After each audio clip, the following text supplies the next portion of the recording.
It's the only format we have for global decision-making of a global problem. And speaking from the perspective of the most vulnerable poor countries, if you take other forums, let's say the Security Council of the UN, let's take the G7, let's take the G20, we don't belong to any of them. They make decisions without inviting us. We only get invited once a year to the COP, and that's the only place that we have a seat at the table. Now is the time to turn rage into action. Every fraction of the degree matters. Every voice can make a difference, and every second counts. I wanted to panic. I wanted to act as if the house was on fire, because it is. From the pandemic to climate change, going it alone, it's simply not an option. For those who have eyes to see, for those who have ears to listen, and for those who have a heart to feel, 1.5 is what we need to survive. Welcome back to the Accelerating Climate Solutions podcast. I'm Stefan Schurig from the Foundation's platform F20. And I'm Ruth Richardson, former Executive Director of the Global Alliance for the Future of Food. Global climate commitments, are they having an impact or are they a load of political greenwashing? In the countdown to COP27 in Egypt, we check in on progress towards the 2021 COP commitments and ask the tough questions about whether all these international convenings are worth the paper they're written on. This podcast is about uncovering the hard topics at the heart of the climate crisis debate. Together, we get to the bottom of what's holding back solutions. In this episode, we turn a critical eye to the annual meeting that's meant to forge a global response to the climate emergency. The world will be watching as government leaders meet this November in Egypt for COP27, the 27th Climate Change Conference of the United Nations Conference of the Parties. This year, these international climate talks take place in the shadow of war in Ukraine and as global energy and food prices continue to skyrocket. Climate chaos causes a humanitarian disaster every week, emissions are increasing, and temperatures are higher than ever. Time is running out. And yet the inspiring plan of the world's leaders is to have more meetings. You can understand those who say this doesn't quite capture the urgency and scale of the crisis we're in. That's completely right, Ruth. The most pressing goal of COP27, therefore, will be to get national governments to commit to ambitions and on financial pledges aligned with Paris Agreement targets. And we're going to talk about the fact that we don't want only commitments, but we really want to see actions. And I'm sure our guest will talk about that as well. Each country has its own climate action plan, as you know, commitments that are outlined in something called nationally determined contributions, or NDCs for short. And the current NDC commitments made by national governments are inadequate, to put it mildly, to hold the world to the 2 degrees Celsius benchmark of global warming. So that, at the moment, puts all of us and the planet at risk. So with that in mind, the questions that we want to ask today and hopefully find some answers to are, do global meetings to talk about climate action actually work? Is COP27 the best way to formulate the globally coordinated response we urgently need? If not, what's the alternative? To have this discussion, we're joined by a brilliant mind, Dr. Saleemul Huq, Director of the International Center for Climate Change and Development. Welcome, Saleemul. Thank you. Nice to be here. Saleemul, it's a great honor to have you at this podcast. And I'm really curious to hear your thoughts after so many UN climate summits. But before we jump right into that discussion, we start every episode by asking our guests one question, and always the same question. And it's actually become quite an interesting set of answers that we've heard so far. So the first question to you then is, if you could press a button and change one thing, Saleemul, what would it be?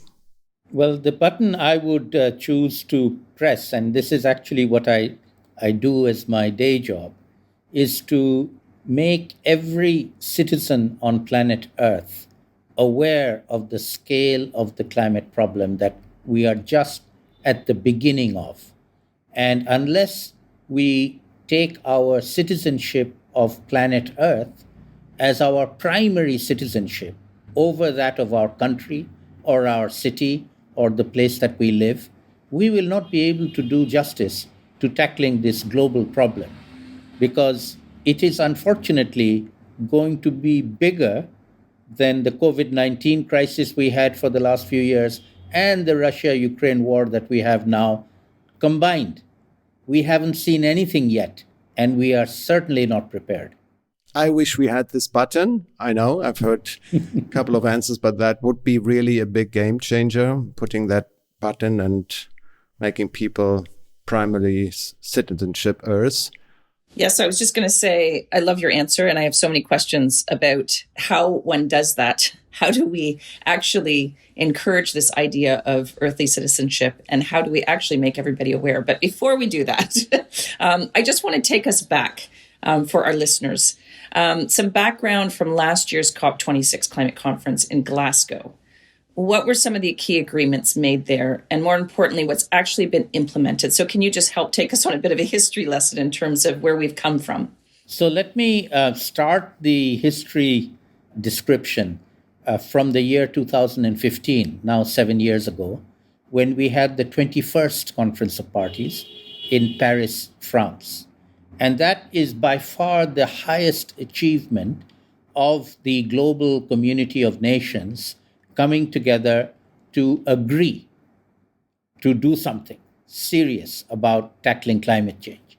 There were two major agreements. The first one, we all agreed, all the countries, no exceptions, all of them, agreed to reduce their greenhouse gas emissions, which caused the problem, in order to keep global temperature rise well below 2 degrees, preferably below 1.5 degrees.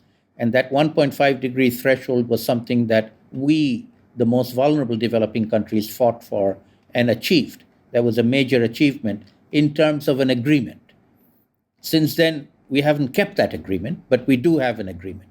The second agreement that we did achieve was from the rich countries, a promise to deliver $100 billion, billion with a B, every year, starting from 2020 onwards, to help poorer countries both reduce their emissions of greenhouse gases and also prepare for the impacts of climate change by helping them adapt to the impacts of climate change. In the climate change jargon, we call the first mitigation, which is reducing emissions that cause the problem, and the second adaptation, which is preparing to deal with the worst impacts that are likely to happen.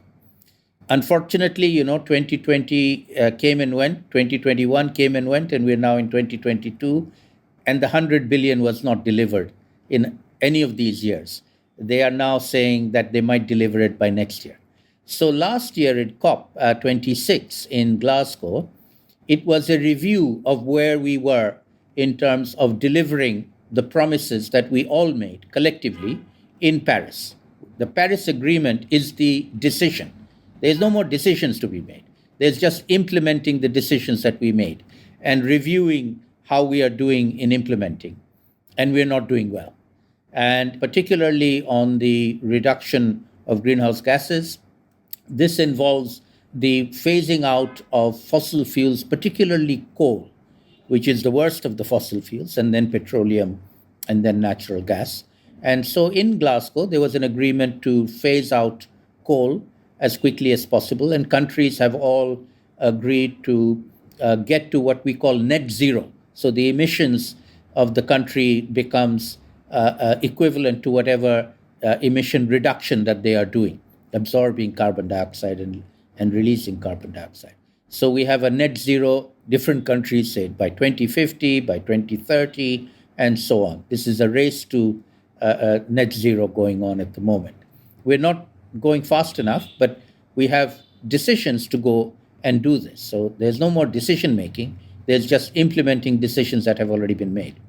And finally, on the money front, the promises to deliver 100 billion, as I said, did not get delivered.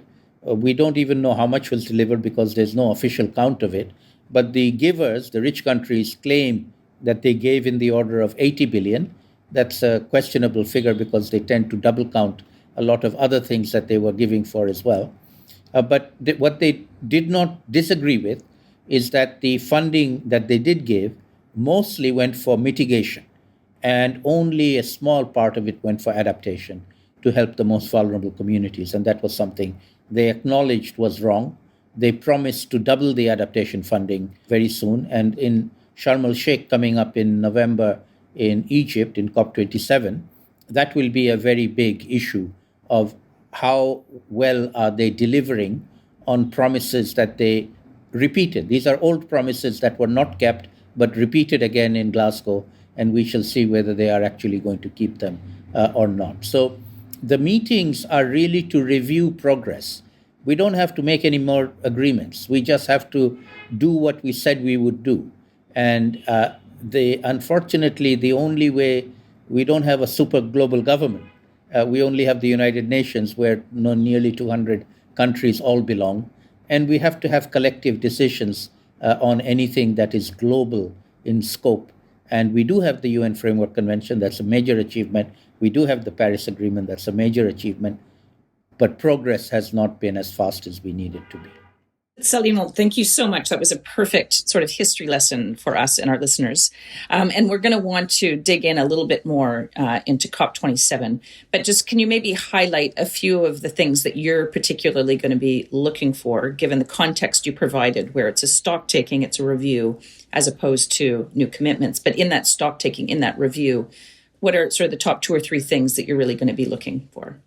Sure. So let me, before I do the stock take and the review, I will mention something new. And that something new comes from the most recent report of the scientists. There's a body of scientists called the Intergovernmental Panel on Climate Change, who are scientists from all over the world, who do periodic reviews of the scientific status of global warming or climate change. And every few years, they bring out a major report. They just published their 6th assessment report. In the last 30 years, they've done 6 of them. And the 6th assessment report is actually a game changer. It's the first time the scientific community has verified and said that climate change is already happening, not something that's going to happen in the future. It's already happening. We have crossed the threshold. We have raised global temperature above 1.1 degrees, some say 1.2 degrees, and that is having repercussions. That is causing impacts. If you recall, in the last month or so, we had a major flood in Pakistan. A third of Pakistan is still underwater. The flood waters have not receded yet. And in the last few days, we've had Hurricane Ian hit the coast of Florida and South Carolina in the US, causing enormous amounts of damage. Again, these events are natural. They didn't get caused by climate change, but they are unnatural in the size of the event. They are unprecedented in size and impacts. And so we now, and the increase in size and magnitude and intensity and destruction is a function of the fact that we have raised global temperature already beyond 1 degree centigrade. And so we have now entered what I call the era of impacts from climate change, leading to losses and damages from climate change. And this is a new era, because I mentioned earlier that we used to think of tackling climate change through mitigation, that's reducing emissions, they're still important, and adaptation, which is preparing for climate change.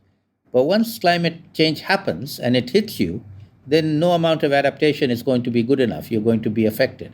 And so we now have entered into this territory called loss and damage. And one of the demands that the developing countries made in Glasgow but did not get, they're making again in Sharm el Sheikh, is a new finance for the victims of losses and damages of climate change. This goes beyond the mitigation and adaptation finance. And there is a great reluctance from the rich countries to provide that finance because they feel it opens them up to liability and compensation, which are taboo words. We are not allowed to invoke liability and compensation. What we have is goodwill. All the countries, the polluting countries and the victim countries come around the table, and we have to agree everything by consensus. And the victims claim, that they need help from the polluters. If the polluters don't agree to do it, we can't make them do it. But we shall see. Saleemul, thanks for these answers. And it's actually very good description to say that we're not only talking about mitigation anymore. We are in the midst of the climate crisis, obviously, and we experiencing heavy weather extremes or very unusual weather extremes already. So it's not about mitigation anymore. You also said that we have this big decision of Paris, which now goes back 7 years, and now it's about implementation and enforcing decisions and reviewing progress rather than making new promises. And I guess that's a very fair point and very important point. My question then, of course, is what is the rate limiting factor for implementing things? Is it politically still too cheap to not act or to not enforce those decisions taken on the UN level? Or what is the main reason why we are making promises and more promises and finding new narratives and descriptions for what has been decided already, rather than implementing those decisions into our own national legislations? That's a very good question, and really, there's no consensus answer. Everybody has their own answer to that question. I'll give you mine. My answer is that the fossil fuel companies, the coal, petroleum, and natural gas companies, are some of the biggest companies in the whole world. These are companies like Shell, BP, Exxon, Chevron, Saudi Aramco. There's several dozen of them. They're not huge numbers. There are only a limited number of companies who have known about the problem for the last 30 years, have decided that they make too much money from polluting the atmosphere and causing harm, that they will not do anything to stop it, and that they will do the opposite. They will sow misinformation, disinformation, and they will buy politicians, all right? And I'll give you a very stark example.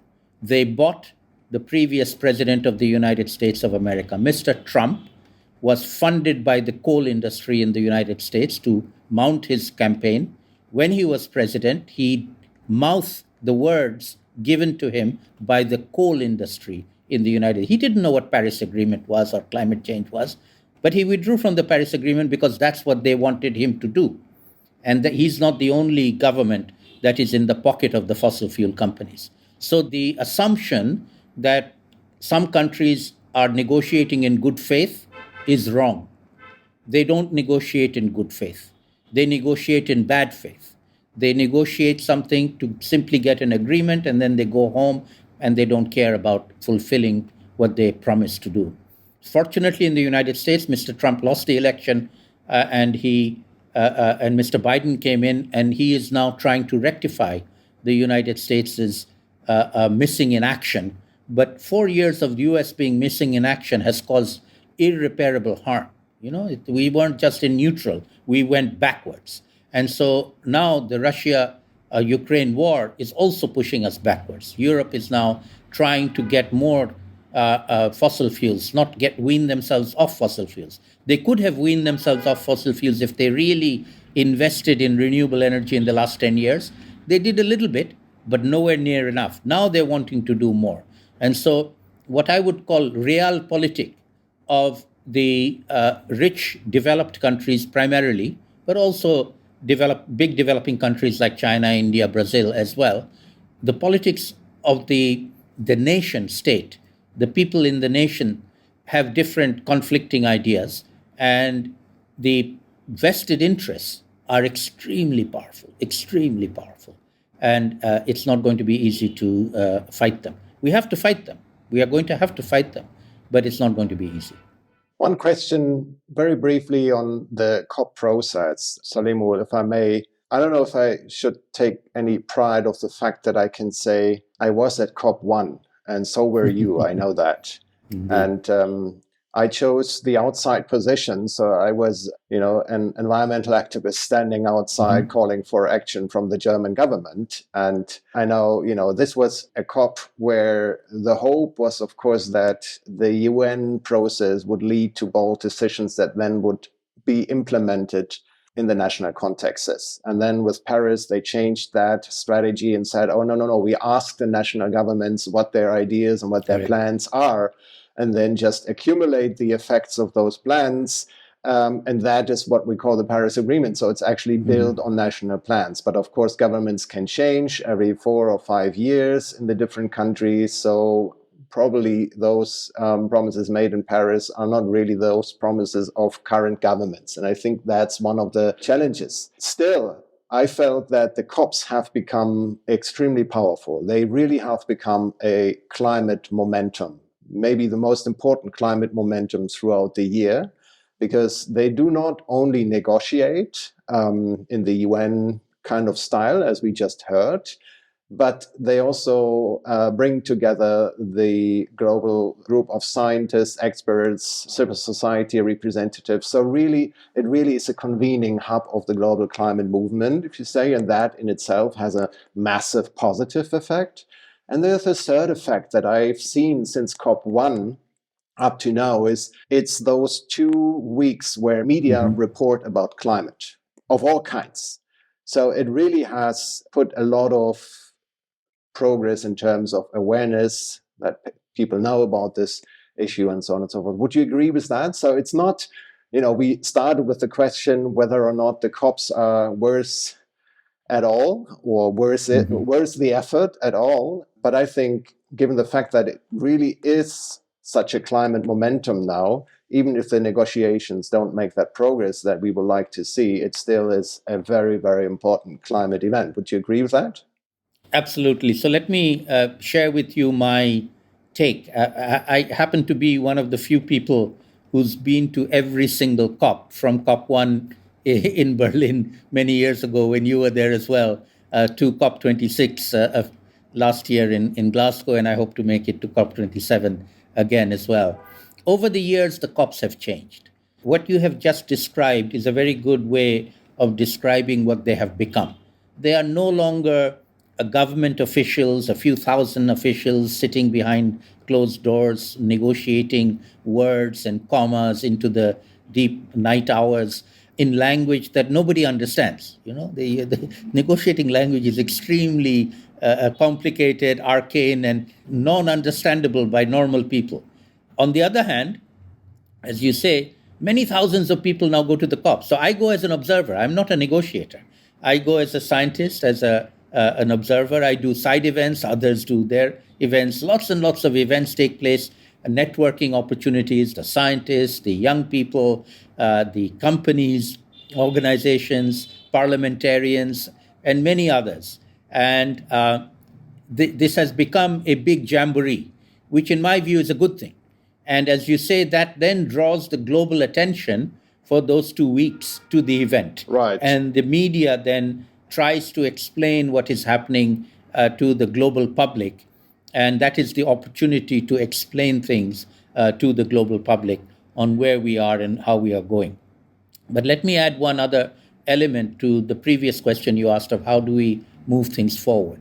We move things forward, and we are doing that by having coalitions of the willing, not by having consensus of everybody.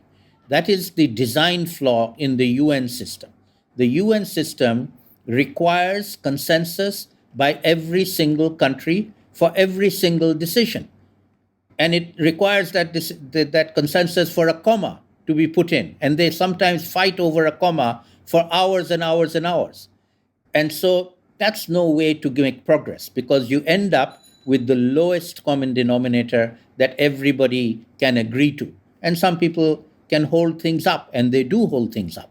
All right. So the consensus-based system is not up to the challenge of dealing with it. However, if countries have goodwill and other companies and other bodies are interested in doing something, they can form coalitions of the willing. We do things together. And that is what you see nowadays in the COPs. It's not what's happening inside the negotiations that is interesting. You won't, even if you get inside, you won't know what the hell they're talking about until the very end when they tell you what they agreed. But the parallel meetings that take place of these coalitions is very, very important. And these are, to me, much, much more effective in terms of implementing the Paris Agreement.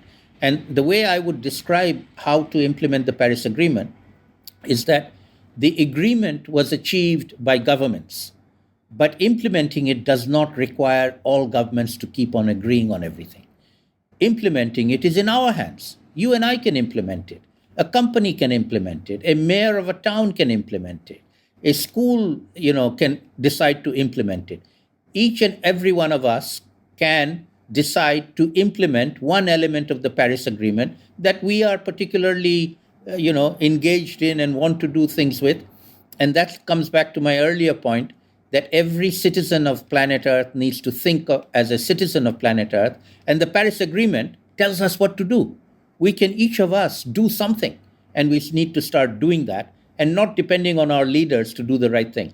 Saleemul, a really strong theme in our conversation today that is sort of more implicit, and I want to make it explicit and pull it up, is the issue of the most vulnerable countries, the most vulnerable people, and climate justice, essentially. Can you just let us know, our listeners know, a little bit more about your take on climate justice and how that fits into the whole picture? Sure. So let me describe a little bit more about where I come from in this bigger global debate. So my day job, so the Conference of Parties, the COPs we're talking about, are 2 weeks out of 52 weeks of the year. All right. And as I said, the last 26 years, I've spent those 2 weeks at the COP. But the other 50 weeks, I'm based in Bangladesh, in Dhaka. I'm a professor in a university. I teach students. We have master's students studying climate change and development. And my day job, my research, is on helping the most vulnerable communities in the most vulnerable countries, not just my country, Bangladesh, but I work in a large number of other developing countries that they call the least developed countries, the most vulnerable countries, building their knowledge and capacity to prepare themselves for the impacts of climate change, because they are going to be the first ones to be hit. And as I said, they are already being hit. Now, I mentioned also that this is now no longer a natural series of events, but has already become an unnatural series of events which are caused by human beings. And so, to put it in its starkest terms, the problem is one created by rich people all over the world, rich people also in poor countries, but rich people in rich countries primarily, because of their lifestyle and the pollution that they cause, the carbon footprints that they have, the emissions that they cause, that are affecting the poorest people on the planet, who also have a carbon footprint, but a tiny carbon footprint compared to the big polluters. And so the notion of climate justice is that this is wrong. The polluters, the rich cause the pollution, it harms the poor. That's wrong. Any religion you belong to will say that's immoral. That's not correct. The Pope has said that this is not correct. It's wrong.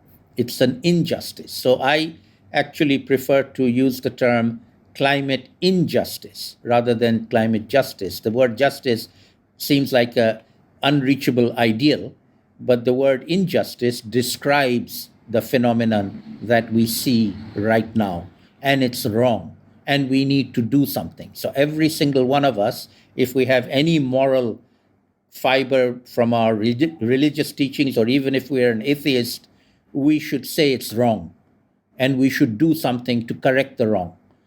Every single one of us. And to me, that's what drives me. I go to the COPs year after year, and I fail and come back year after year, but I'm not giving up. I am going to keep on going, because that's what drives me.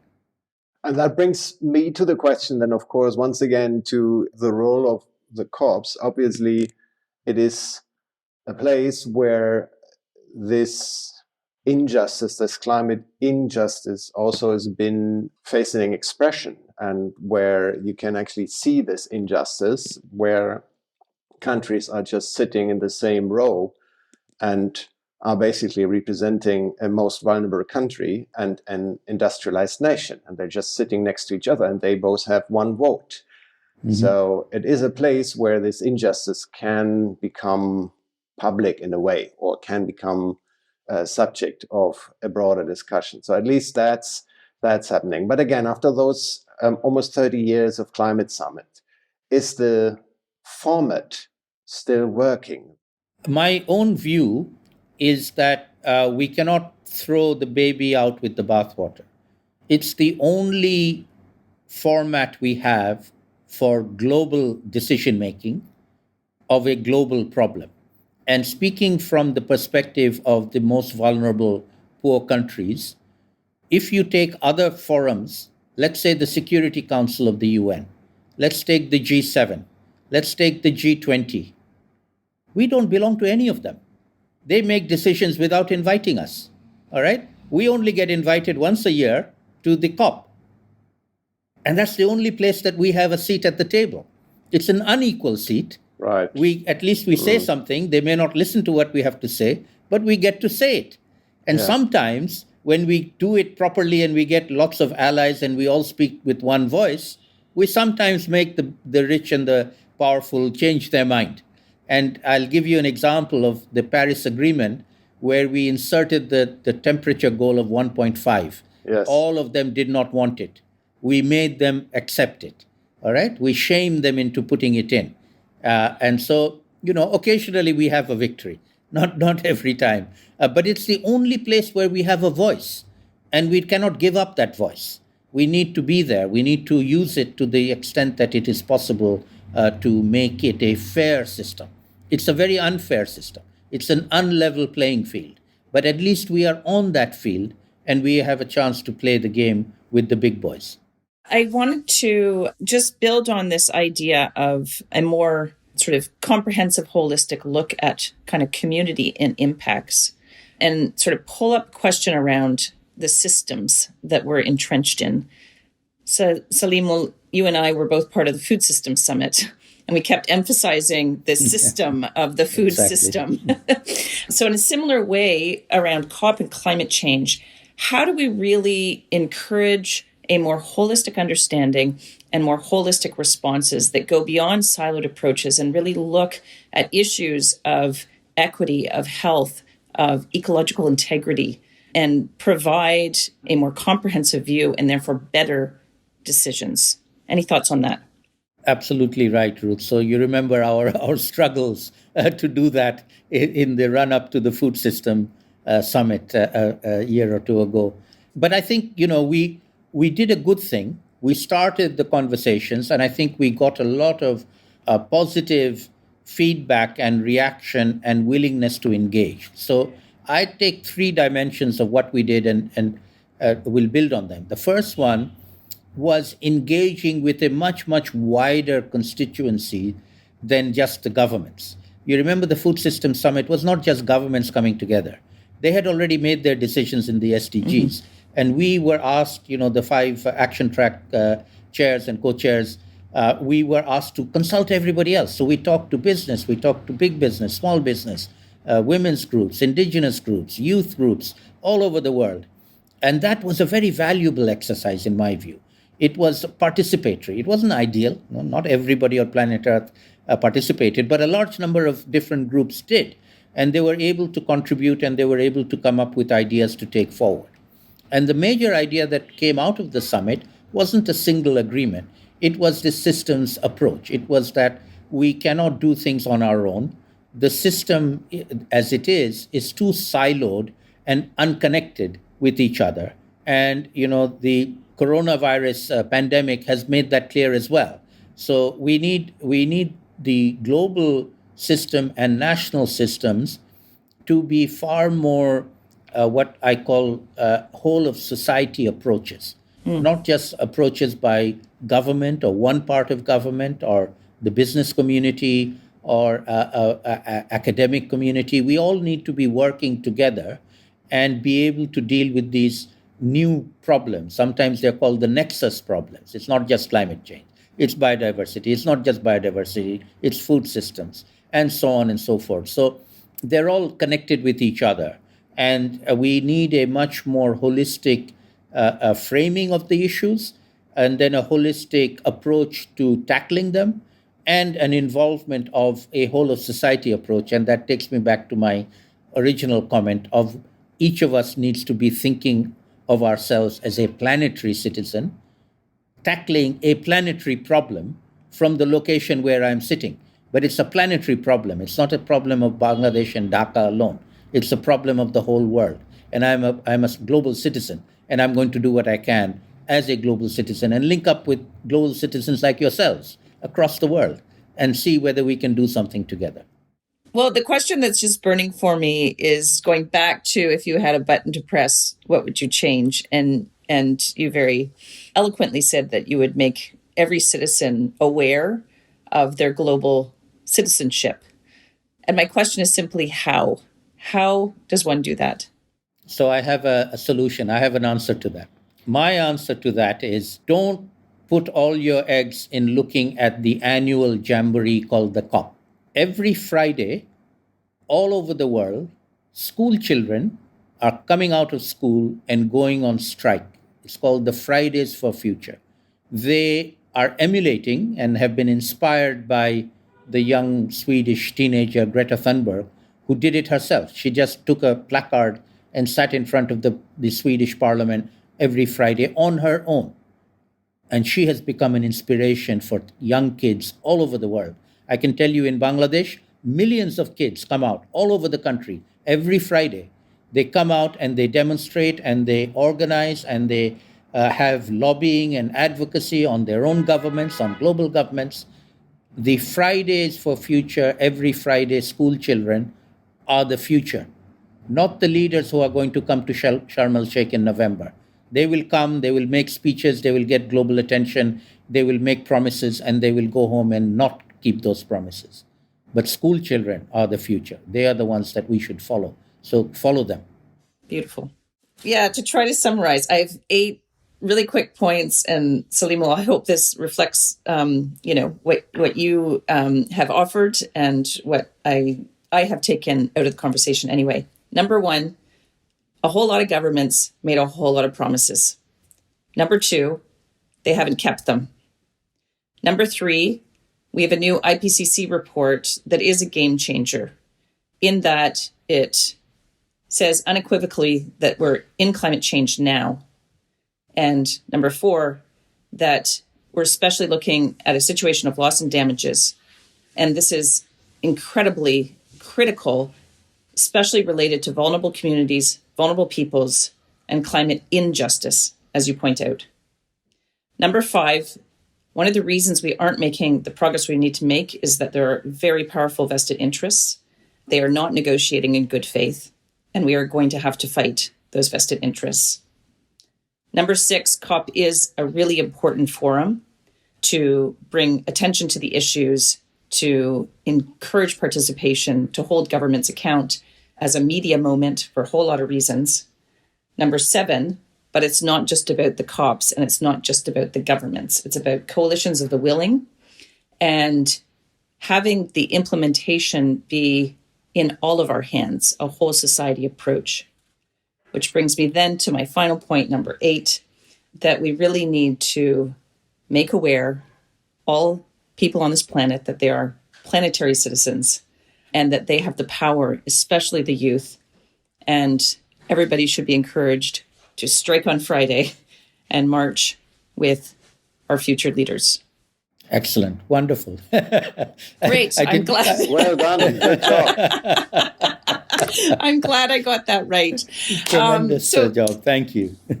Those are the key points that stood out to me. And make sure you tune into the next episode of Accelerating Climate Solutions. Yeah, and also from my end, many, many thanks to our guest and many thanks, of course, to our audience to listen. I think it was a fantastic discussion. We'd love to hear from you, dear listeners. What is your main takeaway? We'd love to hear from you. And we'd love to continue the conversation online. So follow us on Twitter and on LinkedIn. We are at F20 Platform. And you can find the Global Alliance for the Future of Food on Twitter at futureoffood.org. Once again, I'm Stefan Schurig. And I'm Ruth Richardson. Thanks for joining us.